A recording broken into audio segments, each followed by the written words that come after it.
नमस्कार विद्यार्थियों, श्रीमती मौरी देवी तापड़िया कन्या महाविद्यालय जसवंतगढ़ के YouTube चैनल पर एक बार पुनः मैं आपका हार्दिक स्वागत करता हूं।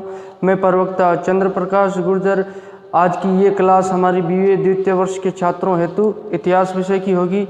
तो पीछे की क्लास में हमने पढ़ा था शिहाबुद्दीन उमर के बारे में। हम खिलजी वंश के बारे में पढ़ रहे हैं दिल्ली सल्तनत के तहत। और खिलजी वंश के पश्चात अलाउद्दीन खिलजी की मृत्यु होने के पश्चात शिहाबुद्दीन उमर जो तख्त पे सिंहासन पर बैठता है, अलाउद्दीन खिलजी के द्वारा उसे अपना उत्तराधिकारी घोषित किया जाता है। लेकिन शिहाबुद्दीन उमर की जो उमर का संरक्षक मलिक काफूर रहता है, और इन जो शिहाबुद्दीन उमर और मलिक काफूर की हत्या करने के पश्चात कुतुबुद्दीन मुबारक शाह गद्दी पर बैठते हैं। वो भी अलाउद्दीन खिलजी के एक अन्य पुत्र होते हैं जिनकी 17 से 18 वर्ष की आयु उस वक्त होती है। तो आज हम कुतुबुद्दीन मुबारक के बारे में जानेंगे, जिनका शासनकाल की अगर बात करें तो शासनकाल का जो समय रहता है वो 1316 ईस्वी से लेकर 1320 ईस्वी तक रहता है।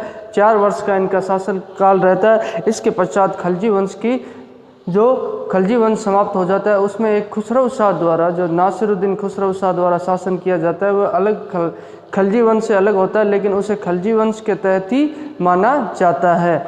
वो एक गैर हिंदू होता है, जो निम्न जाति हिंदू और मुस्लिम धर्म इस्लाम उसके द्वारा स्वीकार कर लिया जाए। उसने भी शासन किया कुछ समय मात्र के लिए।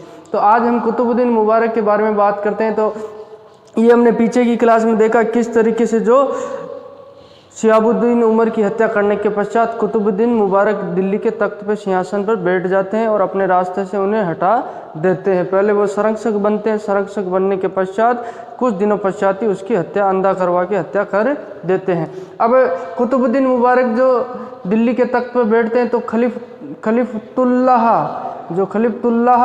अल्लाह नाम की जो उपाधि इसने धारण की, खलीफतुल अल्लाह, ये पहला दिल्ली का सुल्तान था जिसने अपने आप को स्वयं को खलीफा घोषित किया। खलीफा की बात करें तो खलीफा का अर्थ होता है जो अपने आप को इस्लाम का सर्वश्रेष्ठ धर्म गुरु इसने स्वयं को घोषित किया। और जो इराक सीरिया के जो धर्मगुरु थे उनको इन्होंने अस्वीकार कर दिया।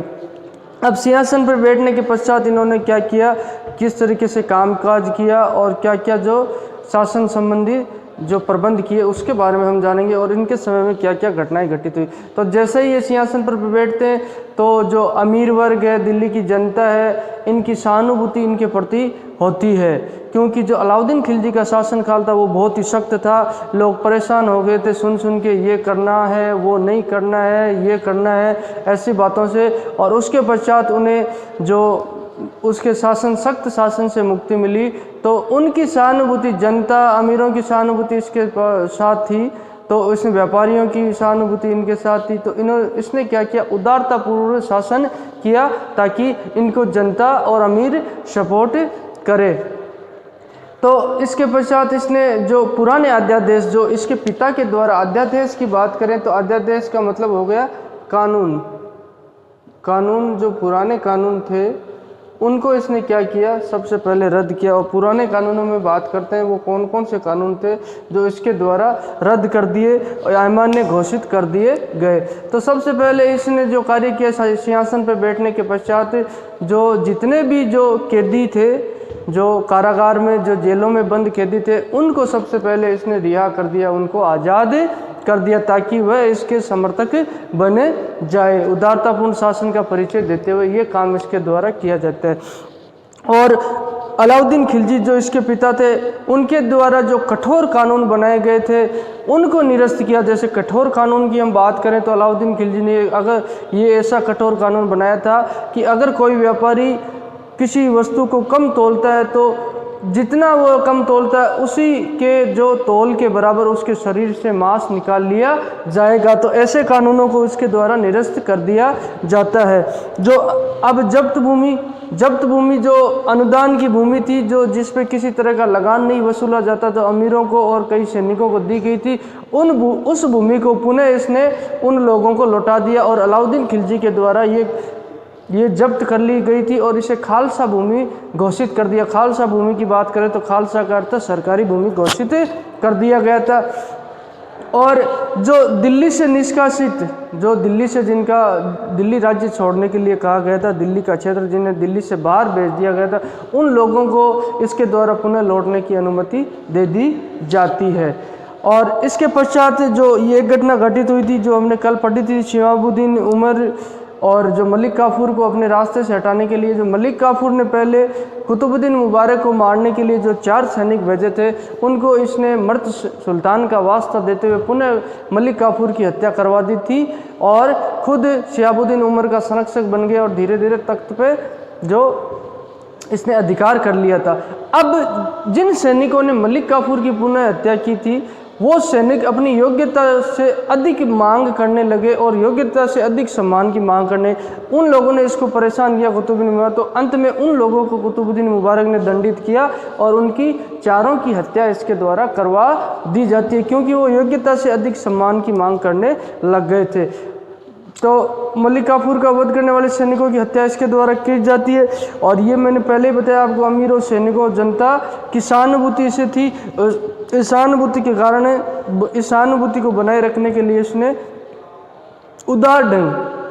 उदारतापूर्ण शासन किया। उदारतापूर्ण शासन से आप समझोगी कि दयालु तरीके से, जो जिसमें काफ़ी रियायतें देते हुए इसने शासन किया, उसे उदार शासन कहा जाता है। अब ये और अंत में क्या होता है, शुरू में इसने जो शासन को सही ढंग से किया, लेकिन कुछ समय पश्चात क्या ये भोग विलास, जो सांसारिक भोग है, इंद्रिय सुख है, उसमें डूब जाता है और राजकाज, जो राजकीय कार्य है, उसके लिए काफ़ी आलसी हो जाता है और उन कार्यों के प्रति ध्यान नहीं देता है, जिसी वजह से जो एक खुसरो जा सैनिक है वह काफ़ी सक्रिय हो जाता है और राजनीति में उसका काफ़ी हस्तक्षेप हो जाता है। अंत तक इसके द्वारा खुसरो शाह को अपना वजीर, जो प्रधानमंत्री, नियुक्त कर दिया जाता है और कुछ समय पश्चात खुसरो शाह द्वारा इसकी हत्या करके दिल्ली का तख्त हासिल कर दिया जाता है, वो हम आगे पढ़ेंगे।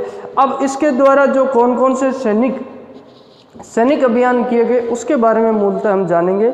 इसके समय में जो 2 सैनिक अभियान, जो एक तो गुजरात का सैनिक अभियान है और एक देवगिरी का है, ये 2 मुख्य थे। इनके बारे में हम जानते हैं, जो सुल्तान कुतुबुद्दीन मुबारक के द्वारा किए गए थे। अब हम बात करते हैं गुजरात का अभियान। जो गुजरात का विद्रोह हुआ था, गुजरात में विद्रोह किस वजह से हुआ? जो मलिक काफूर, जो अलाउद्दीन खिलजी का जो सेनानायक था, उसने शिहाबुद्दीन उमर के समय, जो अलाउद्दीन खिलजी की मृत्यु होने के पश्चात शिहाबुद्दीन उमर को सुल्तान बना के स्वयं उसका संरक्षक बन रखा था। और उसने क्या किया, जो गुजरात का सूबेदार पहले वहाँ पे अल्प खां नाम का व्यक्ति था, और अल्प खां की हत्या मलिक काफूर के द्वारा करवा दी जाती है। तो जब मलिक काफूर के द्वारा अल्प खां की हत्या करवा दी जाती है तो गुजरात की जनता द्वारा विद्रोह कर दिया जाता है, लेकिन मलिक काफूर को पर्याप्त समय नहीं मिल पाता है विद्रोह को दबाने के लिए, और उसी दौरान कुतुबुद्दीन मुबारक के द्वारा मलिक काफूर की हत्या कर दी जाती है। तो उसकी हत्या होने के पश्चात अब कुतुबुद्दीन मुबारक सुल्तान जो सिंहासन पर बैठा, तो कुतुबुद्दीन मुबारक क्या करता है, गाजी मलिक और आइन उल मुल्क अपने 2 सेना नायकों को वहाँ गुजरात का विद्रोह दबाने के लिए भेजता है, और गाजी मलिक और आइन उल मुल्क इसमें सफल रहते हैं। अंततः उनके द्वारा गुजरात का विद्रोह दबा दिया जाता है और उसका दमन कर दिया जाता है। वहाँ पे पुनः शांति व्यवस्था स्थापित की जाती है, और उसके पश्चात जफर खां नाम के व्यक्ति को वहाँ का सूबेदार नियुक्त कर दिया। अब जफर खां कौन था, बात करें तो ये कुतुबुद्दीन मुबारक है ना, जो सुल्तान, इसका ससुर था। ये जफर खां है, जो इसका ससुर ही था। जफर खां की पुत्री से इसने विवाह किया था कुतुबुद्दीन मुबारक ने। इसको वहाँ का सूबेदार नियुक्त कर दिया जाता है गुजरात का, लेकिन कुछ समय पश्चात इसको शंका और शक होने के पश्चात कुतुबुद्दीन मुबारक ने अपने ससुर की भी हत्या करवा दी। जब जफर खां की भी हत्या हो जाती है तो वहाँ भी फिर पुनः क्या होता है, जनता के द्वारा पुनः गुजरात में विद्रोह कर दिया जाता है, और इस विद्रोह को दबाने के लिए पुनः जो कुतुबुद्दीन मुबारक के द्वारा सेनाएं भेजी जाती है, और उन सेनाओं द्वारा उस विद्रोह को दबा दिया जाता है, और कुरैशी नाम के व्यक्ति को वहाँ का सूबेदार नियुक्त कर दिया जाता है। कुरैशी नाम का व्यक्ति गुजरात का पुनः सूबेदार नियुक्त होता है। अब की बार कुरैशी काफ़ी लंबे समय पश्चात वहाँ की जनता के विद्रोह को दबाने में सफल होता है और शांति व्यवस्था पुनः कायम कर लेता है। इस तरह गुजरात के विद्रोह का दमन इसके द्वारा किया जाता है, कुतुबुद्दीन मुबारक के द्वारा। अब उसी समय जो देवगिरी है, देवगिरी का क्षेत्र महाराष्ट्र में आता है। महाराष्ट्र क्षेत्र में पुनः विद्रोह कर दिया जाता है जब अलाउद्दीन खिलजी की मृत्यु हो जाती है। अलाउद्दीन खिलजी की पहले देवगिरी का जो राज्य था दिल्ली सल्तनत के अधीन किया था अलाउद्दीन खिलजी ने, और अलाउद्दीन खिलजी की मृत्यु होने के पश्चात और दिल्ली की अव्यवस्था को, अराजकता को देखते हुए वहाँ के शासक हरपाल देव के द्वारा पुनः अपनी स्वतंत्रता घोषित कर दी जाती है और दिल्ली की अधीनता मानने से उसने अस्वीकार कर दिया। तो इस बात का जब सुल्तान को पता चलता तो सुल्तान खुद इस सैन्य अभियान में जाता है और अपने सैनिकों को साथ लेकर जाता है। तो इस सैन्य अभियान में क्या किया जाता है, जो देवगिरी का शासक है हरपाल देव, उसके खिलाफ सैन्य कार्रवाई करते हुए उसे जिंदा पकड़ लिया जाता है। और हरपाल देव को जिंदा पकड़ने के पश्चात उसके इस विद्रोह का इतने क्रूर तरीके से दमन किया जाता है, बहुत ही अत्याचारी रूप से, और हरपाल देव को जिंदा पकड़ के उसकी खाल खिंचवा ली जाती है। जिंदा व्यक्ति की खाल खिंचवाना आप सोच सकते हो, लेकिन ये जो शासकों द्वारा सख्त निर्णय लिए जाते थे, ऐसे कड़वे फैसले, ताकि दूसरा कोई ऐसा विद्रोह करने की पुनः हिम्मत ना करे। तो हरपाल देव की जीवित खाल खिंचवा ली इसने और हरपाल देव की गर्दन को काट के देवगिरी के फाटक पे लटकवा दिया ताकि पुनः ऐसा कोई दूसरा ना करे। और यहाँ पे क्या किया जाता है, यकलकी खां नाम के व्यक्ति को वहाँ का सूबेदार नियुक्त कर दिया जाता है पुनः देवगिरी का। अब कुछ समय पश्चात यकलकी खां के द्वारा भी क्या है, एक स्वतंत्र राज्य की स्थापना करने का प्रयास किया जाता है। दिल्ली के तख्त, जो दिल्ली सल्तनत के तहत अव्यवस्था और अराजकता फैली थी, और इसके द्वारा जो कुतुबुद्दीन मुबारक है भोग विलास में डूब जाता है। तो इसके द्वारा पुनः यकलकी खां द्वारा प्रयास किया जाता है। अब की बार और आइन उल मुल्क को भेजा जाता है कुतुबुद्दीन मुबारक के द्वारा इस विद्रोह को दबाने के लिए, और कहते हैं यकलकी खां को पकड़ के यकलकी खां के नाक और कान कटवा दिए सुल्तान कुतुबुद्दीन मुबारक के द्वारा। इस तरह जो देवगिरी का विद्रोह है, इसका दमन सुल्तान के द्वारा कर दिया जाता है। अब ये दो सैन्य अभियान मूलतः इसके शासनकाल में किए जाते हैं, जिसके बारे में हमने चर्चा की, गुजरात और देवगिरी का। अब असुद्दीन नाम का व्यक्ति के बारे में चर्चा यहाँ करनी जरूरी है। असुद्दीन की बात करें तो असुद्दीन कौन था? असुद्दीन जो युगराज खां अलाउद्दीन खिलजी का भाई था, और ये कुतुबुद्दीन मुबारक का चचेरा भाई था असुद्दीन। इसके द्वारा एक षड्यंत्र किया जाता है। क्या षड्यंत्र किया जाता है? इसके द्वारा ये षड्यंत्र किया जाता है, जो अलाउद्दीन खिलजी का ज्येष्ठ पुत्र था खिज्र का, उसका एक पुत्र था 10 वर्षीय, उसको सिंहासन पर बैठाने का इसके द्वारा षड्यंत्र किया जाता है। और समय से पूर्व इस षड्यंत्र का पता कुतुबुद्दीन मुबारक शाह को लग जाता है, कुतुबुद्दीन मुबारक को, और इसके खिलाफ भी क्रूर तरीके से इसका दमन किया जाता है। असुद्दीन और उसके पूरे परिवार की हत्या कुतुबुद्दीन मुबारक के द्वारा करवा दी जाती है। इनकी हत्या करवाने के पास जो खिज्र खां है, जो पहले से अंधा, जिसको मलिक काफूर ने कर दिया, सादिक खां है जिसे भी मलिक काफूर ने अंधा कर दिया था, उमर खां, जफर खां जो ससुर था, उसी दौरान जो गुजरात में पहले सूबेदार नियुक्त किया गया था, वहाँ हत्या करवा दी जाती है। इन्हें जो लोगों की सुल्तान इतना संशंकित हो जाता है, इनके प्रति इतनी शंका इसके मन में हो जाती है, इसके द्वारा क्या किया जाता है, इन सब लोगों की हत्या करवा दी जाती है। और खिज्र खां जो इसका बड़ा भाई था सुल्तान कुतुबुद्दीन मुबारक का, और खिज्र खां आपको याद होगा जो गुजरात अभियान के दौरान जो कर्णदेव की पत्नी कमला देवी, और उसके पश्चात देवगिरी अभियान के दौरान जो देवल देवी है, उसको पुनः लाया जाता है दिल्ली, और उसके द्वारा देवल देवी के साथ खिज्र खान ने विवाह कर लिया था।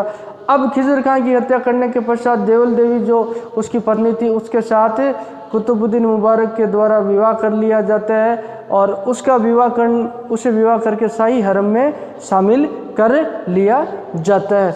इस तरीके से जो इसके द्वारा जो कई जो गतिविधियां की गई, कई घटनाएं ये जो इसके समय में घटित हुई, और जब सुल्तान काफ़ी भोग विलास में डूब जाता है, इंद्रिय सुख में और सांसारिक भोग में, तो उसी दौरान खुसरो शाह जो आगे सुल्तान बनेगा, इसके पश्चात तख्त पे खुसरो शाह द्वारा 15 अप्रैल 1320 को सुल्तान कुतुबुद्दीन मुबारक की हत्या कर दी जाती है।